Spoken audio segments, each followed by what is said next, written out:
Recording number 159 భాగవత వివరణము. ఇక్కడ ఏం చెప్తూ ఉన్నారంటే సినీవాలి, కుహు, రాక అని 3 పేర్లు చెప్పారు. ఆ 3 పేర్లు కూడా అర్థం ఏంటంటే సినీవాలి అంటే చంద్రుడు అమావాస్య ముందర లాస్ట్ రోజు, రేపు అమావాస్య అనగా చివరి కళ కనిపించినప్పుడు ఒక్కొక్కసారి ఏమవుతుందంటే ఆ రోజే అమావాస్య కూడా వస్తుంది. చతుర్దశి అమావాస్య రెండు ఒకే రోజు వస్తాయి. దాన్ని సినీవాలి అని అంటారట. అలా కాకుండా చివరి చంద్రకళ కూడా లేని, చిన్న చంద్రకళ కూడా లేకుండా పూర్తిగా అమావాస్య అంటే పూర్తి చీకటి ఆ రోజు అమావాస్య తిథి వస్తుంది ఒక్కొక్కసారి. అలా వచ్చినప్పుడు దాన్ని కుహు అని అంటారట. రాక అనేదేమో పూర్ణిమకు పేరు. ఒక్కొక్క నెలలో వచ్చే పూర్ణిమకు ఒక్కొక్క పేరు ఉంటుందిట. ఈ రాక అనేది కార్తీక పూర్ణిమను రాక అని అంటారట. సుమతి అనే మాటకు మంచి మనస్సు అని అర్థం. ఈ 4 పేర్లు ఎందుకు చెప్పుకున్నామంటే అంగిరసుడు అనే ఋషికి మనువు గారి కూతురైన శ్రద్ధకు పుట్టిన 4 పిల్లలు, వీళ్ళు ఆడపిల్లలు 4 కూడా. ఆ సందర్భంలో సినీవాలి, కుహు, రాక, సుమతి అని చెప్పుకున్నాం మనం. ఇంకా కూడా అంగిరసుడికి కొడుకులు కూడా 2 పుట్టారు. ఉచధ్యుడు, బృహస్పతి అని 2 కొడుకులు పుట్టారు. పులస్త్య మహర్షి మనువు ఇంకొక కూతురైన హవిర్భుక్కు అనే ఆవిడ్ని పెళ్లి చేసుకున్నాడు. హవిర్భుక్కు అనే మాటకు అర్థం ఏంటంటే హోమద్రవ్యాన్ని భుజించున్నది అని అర్థం. ఏం తింటుంది ఆవిడంటే ద్రవ్యాన్నే తింటుంది అని అర్థం. అంటే హోమంలో వేసి అర్పించిన దాన్ని తింటుంది అని అర్థం అన్నమాట. ఆహార స్వీకరణ శక్తి మనలో ఆవిడగా ఉంటుందన్నమాట. మొత్తం జీవులందరిలో కూడా ఆహారం స్వీకరించే శక్తినే హవిర్భుక్కు అని అంటారు. వాళ్ళకి అగస్త్య మహర్షి పుట్టాడు. అంటే పులస్త్య మహర్షి హవిర్భుక్కుని పెళ్ళాడితే వాళ్ళకి అగస్త్య మహర్షి పుట్టాడు. ఆయనే జన్మాంతరమున, ఆయన ఆ జన్మ అయిపోయిన తర్వాత అగస్త్య మహర్షి ప్రతి జీవిలోనూ జఠరాగ్ని స్వరూపంగా వచ్చాడుట. జఠరము అంటే పొట్ట. ప్రతి జీవి పొట్టలోనూ అగ్నిస్వరూపుడుగా ఉన్నట్టు ఆయన. ఉంటేనే మనం ఏ పదార్థాలు వేసినా కూడా చక్కగా అరిగిపోతాయి అన్నమాట. అదే జరుగుతోంది, మనకు కూడా తెలుసు. ఇది ఎలా అరుగుతుంది అనే విచక్షణే మనకి లేకుండా హాయిగా నోట్లో వేసుకొని తినగలగటం అనే ప్రాసెస్ మనకి హాయిగా ఈ రుచి, ఈ సుఖం మనకు కలగాలంటే ఎంత ప్రాసెస్ చేశారో వెనకాల అని అర్థం చేసుకోవాలి మనం. పులస్త్యుడికి హవిర్భుక్కుకి విశ్రవసుడు పుట్టాడు. విశ్రవసుడు అంటే అర్థం ఏంటిట? చెవులు గలవాడు, లేకపోతే వినటానికి అధిదేవత. వినటము అనే ప్రాసెస్ ఏదైనా చెవులతో చేసేటటువంటి కార్యక్రమానికి he is the head of the department అన్నమాట. అతని భార్య పేరు ఇలబిల. ఇలబిల అంటే మన ముక్కు రంధ్రాలుట. ముక్కుకి 2 చిల్లులు ఉంటాయి కదా, ముక్కు ఒకటిగా ఉన్న 2 చిల్లులు ఉంటాయి, వాటినే ఇలబిల అంటారనమాట. బిలము అంటే మనకు కూడా తెలుసు, కొండల్లో లోతుగా రంధ్రంగా ఉంటే దాన్ని బిలం అంటాం మనం. ఈ ఇలబిల వల్ల కుబేరుడు పుట్టాడనమాట. ఇంకొక భార్య కైకసి వల్ల రావణుడు, కుంభకర్ణుడు, విభీషణుడు పుట్టారు. ఈ కుబేరుడు ఏమో గుహ్యకులకు నాయకుడు అంటారు. కుబేరుడు గుహ్యకులకు నాయకుడు అంటే గుటక వేయటానికి, మింగటానికి హెడ్ ఆఫ్ ద డిపార్ట్మెంట్ కుబేరుడు. అంటే మనం మింగాలి, తినాలి అంటే ఎంత ప్రాసెస్ ఇక్కడ వెనకాల జరిగిందో తెలుసుకోవాలి. ఇవన్నీ సృష్టించబడినవి నిదానంగా. అట్లాగే విశ్రవసుడు అంటే చెవులు గలవాడు, లేకపోతే వినటానికి అధిదేవత. వినటము అనే ప్రాసెస్కి ఆయనే హెడ్ ఆఫ్ ది డిపార్ట్మెంట్. కీకసము అంటే కైకసి కొడుకులు కదా వాళ్ళు. కీకసము అంటే కంఠంలో ఉన్న పీక అన్నమాట. ఆ పీక కనుక లేకపోతే మనకి ప్రాణశక్తి అనేది ఉండదు. మన గొంతునే పీక అని కూడా వాడటం మనకి ఒక పద్ధతి ఉన్నది. అట్లాగే ఆ కైకసికి పుట్టినటువంటి రావణుడు అనేవాడు కంఠారావానికి అధిపతి. అంటే మనం కంఠారావము అంటే కంఠంలో నుంచి వచ్చేటటువంటి శబ్దం, పీకలో నుంచి వచ్చేటటువంటి శబ్దానికి కైకసికి పుట్టిన కొడుకైన రావణాసురుడు కంఠారావానికి అధిపతి. కుంభకర్ణుడు దేనికంటే కుంభకర్ణుడు అనే మాటకి లిటరల్ మీనింగు కుండల వంటి చెవులు గలవాడు, అంటే విని గ్రహించి ఉంచుకోవటం, దానికి అధిపతి అన్నమాట కుంభకర్ణుడు అనేవాడు. విభీషణుడు అంటే భయాన్ని పోగొట్టేవాడు లేక వివేకము. వివేకంతో ఆలోచించినప్పుడు అన్ని రకాల భయాలు తొలగిపోతాయి. మనకు కూడా విన్నదాన్ని వివేకంగా ఆలోచించుకునే శక్తికి అధిపతి ఎవరు అంటే విభీషణుడు అని చెప్పారు ఇక్కడ. అంటే ప్రతి క్యారెక్టర్ కూడా అన్నీ కూడా సింబాలిక్ గానే ఉన్నాయి. అందరూ ఇక్కడ ఉన్నారు, ఈ సూక్ష్మలోకాల్లో అధిపతులుగా ఉన్నారు. మళ్ళీ ఫిజికల్ వరల్డ్లో వాళ్ళ శరీరాలు ఫిజికల్గా కూడా ఉన్నాయి. ఈ రెండు అంటే ముందు నుంచి చెప్తూ ఉన్నారు మాస్టర్ గారు. మనకి ఇక్కడ భూమి మీద జరిగే కథ అంతా కూడా సూక్ష్మలోకాల్లో అక్కడ మళ్ళీ జరుగుతూ ఉంటుంది అని. సూక్ష్మమైనటువంటిది సూక్ష్మలోకాలు అంటే ఎక్కడో వెళ్ళిపోయి ఎక్కడో పైన కిందో కాదు, మనలోనే అన్నీ ఉన్నాయి. సూక్ష్మంగా ఉన్నది స్థూలంగా ఉన్నదానికి ఆధారం అవుతుంది. సూక్ష్మ శరీరం అనేది లేకపోతే ఫిజికల్ బాడీ కూడా ఉండదు, స్థూల శరీరం కూడా ఉండదు మనకి. దాని మీద ఆధారపడే ఇది ఉంటుంది. అట్లాగే పులహుని భార్య గతి, ఆవిడ పేరు గతి అంటే గమనం, లోకోమోషన్ అంటారు. వాళ్ళకి పులహుడికి గతికి కర్మశ్రేష్ఠుడు, వరీయాంశుడు, సహిష్ణుడు అని 3 కొడుకులు పుట్టారు. వీళ్ళు వరుసగా ఏమిటిట, కర్మశ్రేష్ఠుడు అంటే చక్కగా తలచిన పని చెయ్యగలిగిన వాడు కర్మశ్రేష్ఠుడు. రెండోవాడు వరీయాంశుడు అనే మాటకు అర్థం ఏంటి, సామర్థ్యం, కెపాసిటీ అన్నమాట. అంత శక్తి ఉన్నది, చెయ్యగల సామర్థ్యం ఉన్నది అంటే వరీయాంశుడు. మూడోది సహిష్ణుడు అంటే సహనము అనే గుణాలకు ఈ 3 కూడా అధిపతులు. అంటే ఆ 3 గుణాలు సృష్టిలో ఎస్టాబ్లిష్ అవుతూ వచ్చినాయి అన్నమాట. ఏమేమిటి, అనుకున్న పని జరగటం, చక్కగా చేసే సామర్థ్యం ఉండటం, సహనంగా చక్కగా పని చేయటం. ఒక పని చేయాలంటే తప్పకుండా సహనం ఉండాలి. సహనం అంటే అది పూర్తి చేసేటటువంటి నిదానం ఉండాలి. అది కూడా సృష్టిలోకి వచ్చింది. క్రతువు భార్య క్రియ. క్రతువు అంటేనేమో ప్రకృతిలో జరగాల్సిన మొత్తం ఇన్వాలంటరీ యాక్షన్, కర్మ విధానం అంతా క్రతువు అంటారు. క్రియ అంటే జరిపే శక్తి. వాళ్ళకి వాలకిల్యులు అనే కొడుకులు ఉన్నారట, 60,000 మంది కొడుకులట వాళ్ళకి. వాళ్ళు బ్రహ్మ తేజస్సుతో వెలిగిపోతూ ఉంటారట. క్రతువుకి క్రియకి పుట్టిన వాళ్ళు అన్నమాట వాలకిల్యులు. వాలకిల్యులు అనే మాటకు అర్థం ఏంటంటే వాలము ఖిలమైన వారు లేక తోక మాత్రం మిగిలిన వారు అని అర్థంట. వీళ్ళు తల్లకిందులుగా అంతరిక్షంలో అంటే ఆకాశంలో ప్రయాణం చేస్తూ అనేక ఛందస్సులలో గానము చేస్తూ సూర్యుడిని అర్చిస్తూ ఉంటారట. అనేక ఛందస్సులలో గానము, పాట పాడుతున్నట్టుగా, ఒక ప్రార్థన చేసినట్టుగా సూర్యుడిని అర్చన చేస్తూ ఉంటారట. వీళ్ళెవరు మరి 60,000 మంది అంటే ఇంత సంఖ్యలో వీళ్ళెవరు తల్లకిందులుగా ఉండటం ఏమిటి అంటే చెప్తూ ఉన్నారు ఇక్కడ. సూర్యుడి దగ్గర నుంచి భూమికి దిగి వచ్చే కిరణాలనే వాలకిల్యులు అంటారనమాట. అంటే తల్లకిందులుగా రావాలి కదా పైనుంచి కిందకు వచ్చేటప్పుడు. కాలం యొక్క మానములను, మొత్తం కాలం తాలూకు లెక్కలన్నిటినీ కూడా ఛందస్సులుగా సృష్టి చేస్తూ ఉంటారు. వాళ్ళు పాటలు పాడుతూ ఉంటారు, గానం చేస్తూ ఉంటారు, సూర్యుడిని అర్చిస్తూ ఉంటారు అనే మాటకి ఇదన్నమాట. కాలమానవాన్ని ఛందస్సులుగా అంటే సిస్టమేటిక్గా, రిథమిక్గా, లయబద్ధంగా సృష్టి జరుగుతూ ఉంటుందన్నమాట. ఉదయము, మధ్యాహ్నము, అస్తమయము అనే కాలాల్ని 3 సామములుగా పాటలుగా పాడుతూ ఉంటారట. 3 కాలాల్ని 3 సామములుగా గానం చేస్తూ ఉంటారట వీళ్ళు. వీళ్ళ వల్లనే రాత్రి పగలు అనేటటువంటిది మొత్తం 60 గడియలుగా, ఒక్కొక్క గడియ 1000 వాలకిల్యములుగా విభజించారుట.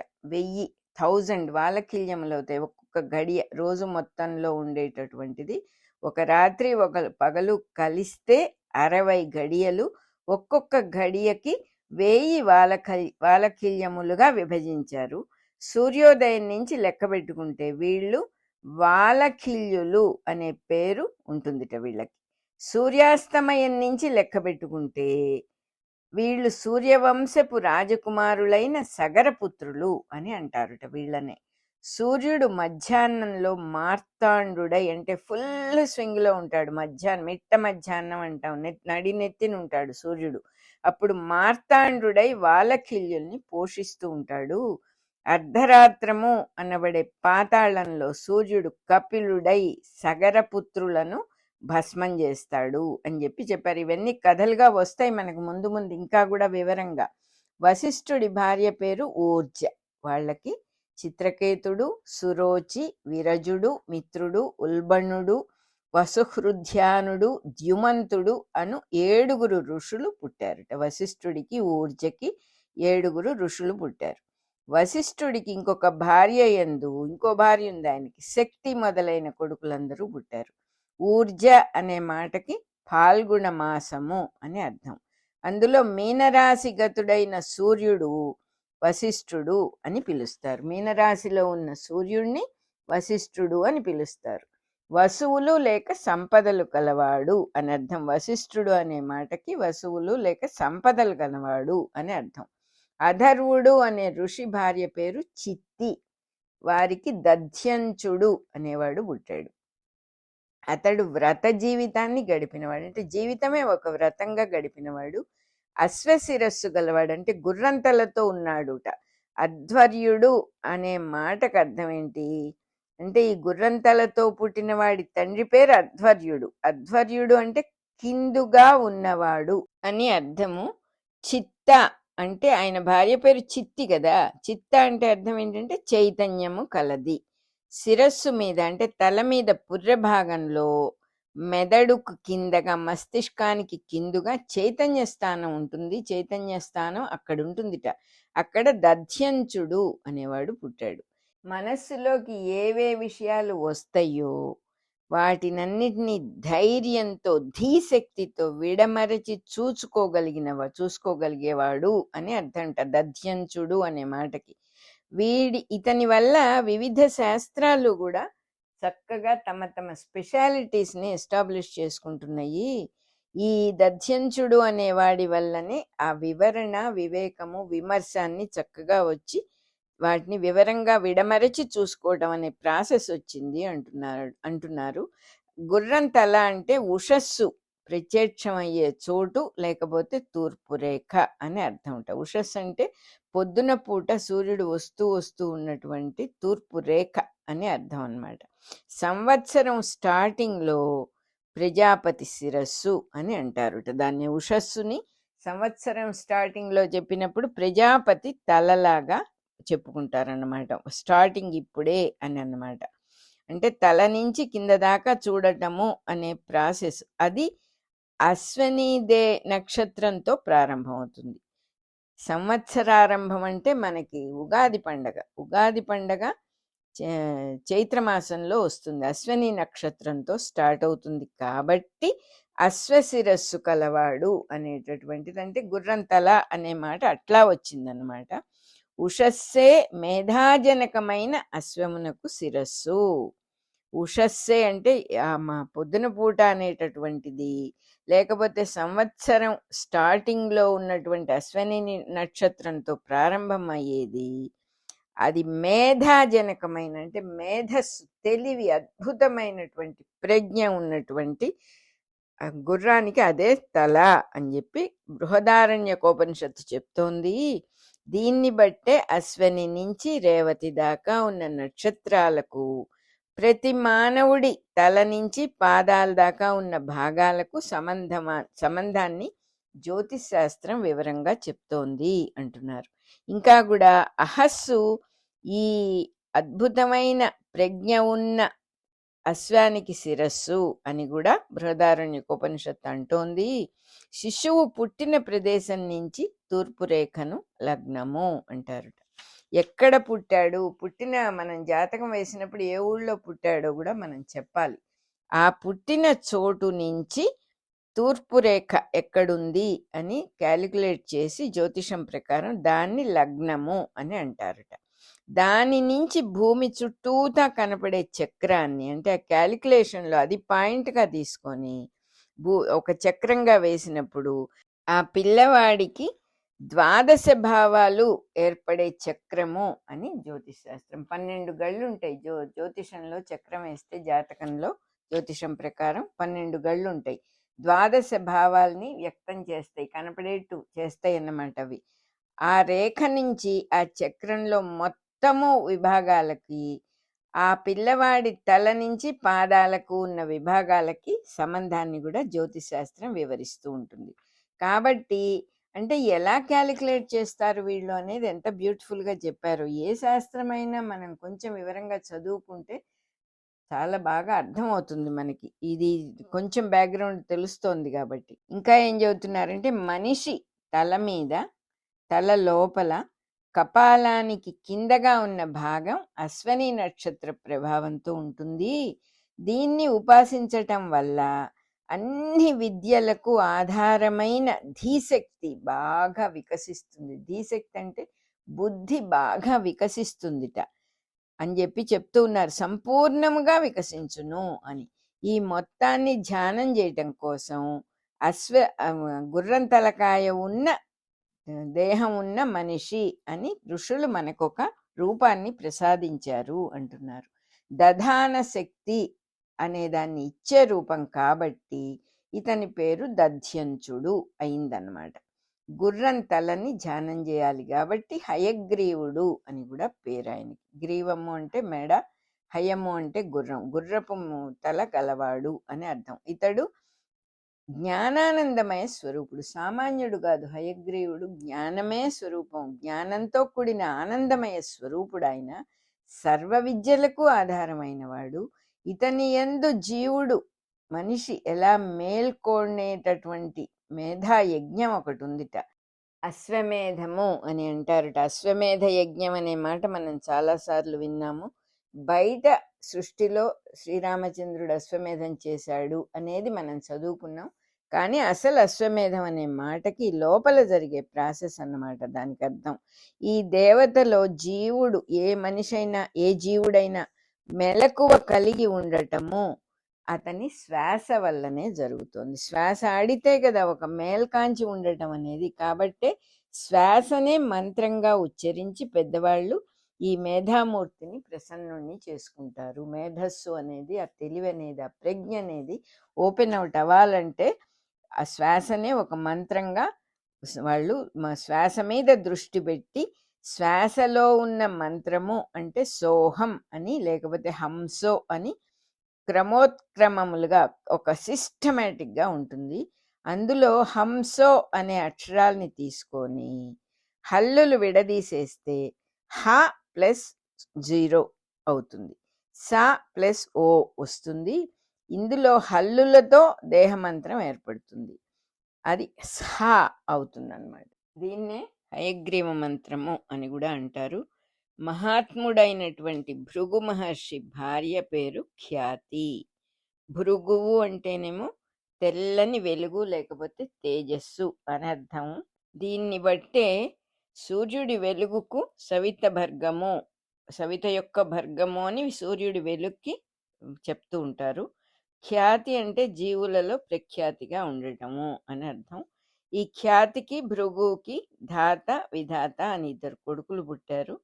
వీళ్ళు నిద్రపోవటానికి మెలకువ తెచ్చుకోవటానికి అధిదేవతలు. ఆ ప్రాసెస్కి వీళ్ళే హెడ్స్ అన్నమాట. శుక్ల కృష్ణ గతులకు కూడా అధిదేవతలు వీళ్ళే. అంటే రాత్రికి పగలికి చీకటి వెలుగులకి వీళ్ళే అన్నమాట.